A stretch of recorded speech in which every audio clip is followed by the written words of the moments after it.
Izaro Urrestarazu eta ni lagunak eginen Kukai dantza konpainian duela 4 urte edo zerbait.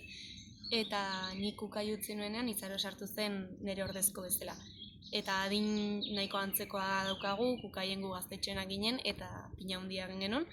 Eta orain, bakoitzak bere bidea egitea erabaki du, ja ez gera Kukaien parte, eta ja duela urte batzuk, eta pentsatu genuen, dantzan jarraitu nahi dugu, baina gure modura, guk nahi duguna egiten, eta pentsatu genuen, duo moduko bat sortzea ideia hona zala, eta orduan gure konpainia eta gure sorkuntzak sortzea baino, gehiago da ekitaldietan, bideoklipetan, kontzertuetan, dantzari bezala aritzeko. Eta hortxe hasi gera Orekate Ixarekin, beste artistaren batekin oraindik ez dena esan, bideoklipen baten edo, kongresuetan, desfiletan, dantzatzen ekitaldietan, gure koreografiak sortzen ditugu eta ematen ditugu horrela.